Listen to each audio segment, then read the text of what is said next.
उपवास व्रत। अग्निदेव कहते हैं, मुनिश्रेष्ठ वशिष्ठ, अब मैं तुम्हारे सम्मुख सबसे उत्तम मासोपवास व्रत का वर्णन करता हूं। वैष्णव यज्ञ का अनुष्ठान करके आचार्य की आज्ञा लेकर कृच्छ आदि व्रतों से अपने शक्ति का अनुमान करके मासोपवास व्रत करना चाहिए। वानप्रस्थ, सन्यासी एवं विधवा स्त्री, इनके लिए मासोपवास व्रत का विधान है। आश्विन शुक्ल पक्ष की एकादशी को उपवास रखकर 3 दिनों के लिए निम्नलिखित संकल्प करके मासोपवास व्रत ग्रहण करें।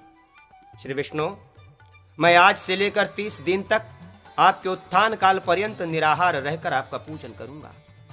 सर्वव्यापी श्री हरे, आश्विन शुक्ल एकादशी से आपके उत्थान काल कार्तिक शुक्ल एकादशी के मध्य में यदि मेरी मृत्यु हो जाए तो आपकी कृपा से मेरा व्रत भंग न हो। व्रत करने वाला दिन में 3 बार स्नान करके सुगंधित द्रव्य और पुष्पों द्वारा प्रातः, मध्याह्न एवं सायंकाल श्री विष्णु का पूजन करे और विष्णु संबंधी गान, जप और ध्यान करे। व्रती पुरुष वकवाद का परित्याग करे और धन की इच्छा भी न करे। वो किसी भी व्रतहीन मनुष्य का स्पर्श न करे और शास्त्र निषिद्ध कर्मों में लगे हुए लोगों का चालक, प्रेरक न बने। उसे 30 दिनों तक देव मंदिर में ही निवास करना चाहिए। व्रत करने वाला मनुष्य कार्तिक के शुक्ल पक्ष की द्वादशी को भगवान श्री विष्णु की पूजा करके ब्राह्मणों को भोजन करावे। तदनंतर उन्हें दक्षिणा देकर और स्वयं पारण करके व्रत का विसर्जन करें। इस प्रकार 13 पूर्ण मासोपवास व्रतों का अनुष्ठान करने वाला भोग और मोक्ष दोनों को प्राप्त कर लेता है। उपर्युक्त विधि से 13 मासोपवास व्रतों का अनुष्ठान करने के बाद व्रत करने वाला व्रत का उद्यापन करे। वो वैष्णव यज्ञ करावे, अर्थात 13 ब्राह्मणों का पूजन करें। तदनंतर उनसे आज्ञा लेकर किसी ब्राह्मण को 13 ऊर्ध्व वस्त्र, अधो वस्त्र, पात्र, आसन, छत्र, पवित्री, पादुका, योगपट्ट और यज्ञोपवीतों का दान करें। तत्पश्चात शैया पर अपनी और श्री विष्णु की स्वर्णमयी प्रतिमा का पूजन करके उसे किसी दूसरे ब्राह्मण को दान करे एवं उस ब्राह्मण का वस्त्र आदि से सत्कार करे। तदनंतर व्रत करने वाला ये कहे, मैं संपूर्ण पापों से मुक्त होकर ब्राह्मणों और श्री विष्णु भगवान के कृपा प्रसाद से विष्णु लोक को जाऊंगा। अब मैं विष्णु स्वरूप होता हूं। इसके उत्तर में ब्राह्मणों को कहना चाहिए, देवात्मन, तुम विष्णु के उस रोग शोक रहित परम पद को जाओ और वहां विष्णु का स्वरूप धारण करके विमान में प्रकाशित होते हुए स्थित हो। फिर व्रत करने वाला द्विजों को प्रणाम करके वो शैया आचार्य को दान करे। इस विधि से व्रत करने वाला अपने 100 कुलों का उद्धार करके उन्हें विष्णु लोक में ले जाता है। जिस देश में मासोपवास व्रत करने वाला रहता है वो देश पाप रहित हो जाता है। फिर उस संपूर्ण कुल की बात ही क्या है जिसमें मासोपवास व्रत का अनुष्ठान करने वाला उत्पन्न हुआ है। व्रत युक्त मनुष्य को मूर्छित देखकर उसे धृत मिश्रित दुग्ध को पान कराएं। निम्नलिखित वस्तुएं व्रत को नष्ट नहीं करती। ब्राह्मण की अनुमति से ग्रहण किया हुआ हविष्य, दुग्ध, आचार्य की आज्ञा से ली हुई औषधि, जल, मूल और फल। इस व्रत में भगवान श्री विष्णु ही महान औषधि रूप हैं। इसी विश्वास से व्रत करने वाला इस व्रत से उद्धार पाता है। भीष्म पंचक व्रत। अग्निदेव कहते हैं, अब मैं सब कुछ देने वाले व्रतराज भीष्म पंचक के विषय में कहता हूं। कार्तिक के शुक्ल पक्ष की एकादशी को ये व्रत ग्रहण करें। 5 दिनों तक तीनों समय स्नान करके 5 तिल और यवों के द्वारा देवता तथा पितरों का तर्पण करें। फिर मौन रहकर भगवान श्री हरि का पूजन करें। देवाधिदेव श्री विष्णु को पंचगव्य और पंचामृत से स्नान करावे और उनके श्रीअंगों में चंदन आदि सुगंधित द्रव्यों का आलेपन करके उनके सम्मुख धृतयुक्त गुग्गुल जलावे। प्रातः काल और रात्रि के समय भगवान श्री विष्णु को दीपदान करें और उत्तम भोज्य पदार्थ का नैवेद्य समर्पित करें।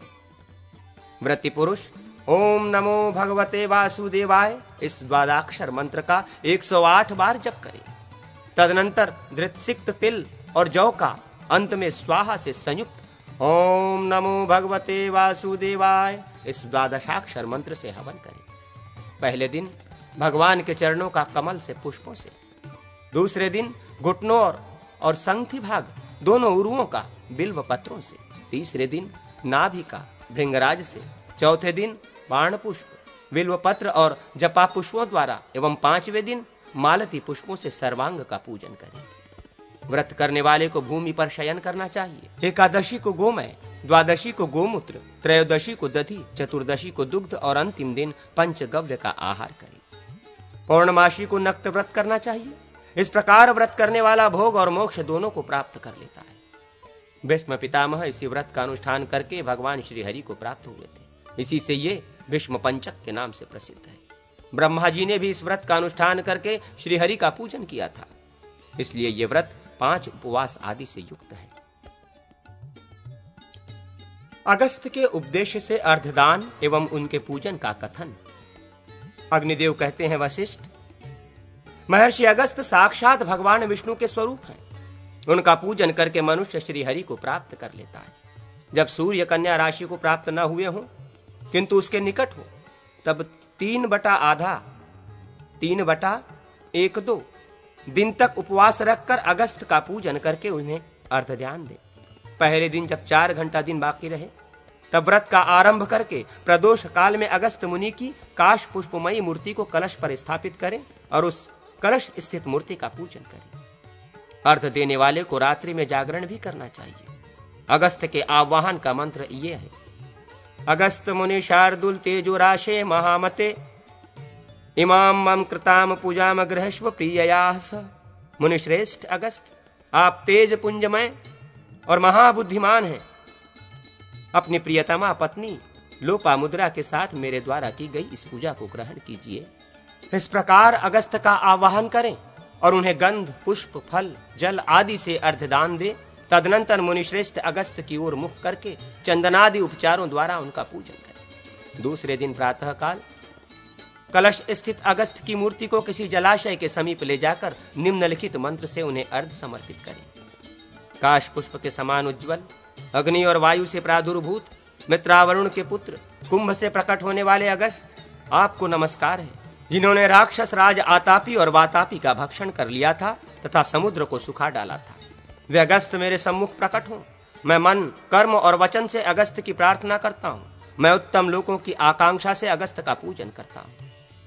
जम्बूद्वीप के बाहर उत्पन्न देवताओं के परम प्रिय समस्त वृक्षों के राजा चंदन को ग्रहण कीजिए। महर्षि अगस्त, ये पुष्पमाला धर्म, अर्थ, काम और मोक्ष चारों पुरुषार्थों को देने वाली एवं पापों का नाश करने वाली है। सौभाग्य, आरोग्य और लक्ष्मी की प्राप्ति कराने वाली इस पुष्पमाला को आप ग्रहण कीजिए। भगवान, अब ये धूप ग्रहण कीजिए और आप में मेरी भक्ति को अविचल कीजिए। मुझे इस लोक में मनोवांछित वस्तुएं और परम लोक में शुभ गति प्रदान कीजिए। देवताओं तथा असुरों से भी समादृत मुनिश्रेष्ठ अगस्त, आप संपूर्ण अभिष्ट फल प्रदान करने वाले हैं। मैं आपको वस्त्र, धान्य, फल और सुवर्ण से युक्त ये अर्ध प्रदान करता हूं। महामुने, मैंने मन में जो अभिलाषा कर रखी थी तद अनुसार मैं अगस्त जी को जगाऊंगा। आपको फलार्ध अर्पित करता हूं, इसे ग्रहण कीजिए।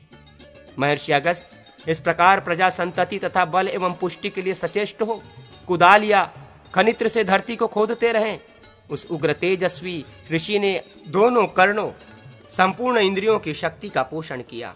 देवताओं के प्रति उनकी सारी आशीष प्रार्थना सत्य हुई।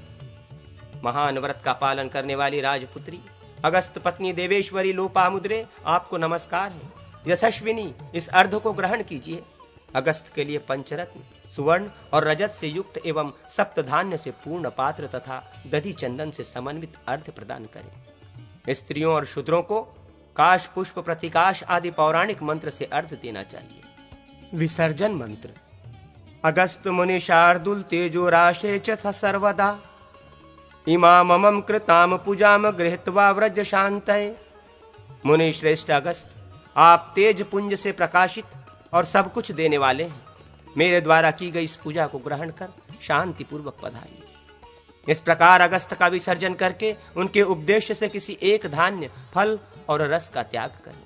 तदनंतर ब्राह्मणों को धृत मिश्रित खीर और लड्डू आदि पदार्थों का भोजन करावें और उन्हें गौ, वस्त्र, सुवर्ण एवं दक्षिणा दें। इसके बाद उस कुंभ का मुख धृत मिश्रित खीर युक्त पात्र से ढककर उसमें सुवर्ण रखकर वो कलश ब्राह्मण को दान दे। इस प्रकार 7 वर्षों तक अगस्त को अर्ध देकर सभी लोग सब कुछ प्राप्त कर सकते हैं। इससे स्त्री सौभाग्य और पुत्रों को, कन्यापति को और राजा पृथ्वी को प्राप्त करता है। कौमुद व्रत। अग्निदेव कहते हैं, वशिष्ठ, अब मैं कौमुद व्रत के विषय में कहता हूं। इसे आश्विन शुक्ल पक्ष में आरंभ करना चाहिए। व्रत करने वाला एकादशी को उपवास करके 1 मास पर्यंत भगवान श्री हरि का पूजन करे। व्रती निम्नलिखित मंत्र से संकल्प करें। आश्विने शुक्ल पक्षे हम कारो हरि जपन, मासमेकम भुक्ति भुक्तये करिष्ये कौमुदम व्रतम। मैं आश्विन के शुक्ल पक्ष में एक समय भोजन करके भगवान श्री हरि के मंत्र का जप करता हुआ भोग और मोक्ष की प्राप्ति के लिए 1 मास पर्यंत कौमुद व्रत का अनुष्ठान करूंगा। तदनंतर व्रत के समाप्त होने पर एकादशी को उपवास करें और द्वादशी को भगवान श्री विष्णु का पूजन करें। उनके विग्रह में चंदन, अगर और केसर का अनुलेपन करके कमल, उत्पल, कलहार एवं मालती पुष्पों से विष्णु की पूजा करें। व्रत करने वाला वाणी को संयम में रखकर तैल पूर्ण दीपक प्रज्वलित करे और दोनों समय खीर, मालपुए तथा लड्डुओं का नैवेद्य समर्पित करे। व्रती पुरुष ओम नमो भगवते वासुदेवाय इस द्वादाक्षर मंत्र का निरंतर जप करे। अंत में ब्राह्मण भोजन करा के क्षमा प्रार्थना पूर्वक व्रत का विसर्जन करे। देव जागरणी या हरि प्रबोधनी एकादशी तक 1 मास पर्यंत उपवास करने से कौमुद व्रत पूर्ण होता है। इतने ही दिनों का पूर्वोक्त मासोपवास भी होता है, किंतु इस कौमुद व्रत से उसकी अपेक्षा अधिक फल भी प्राप्त होता है।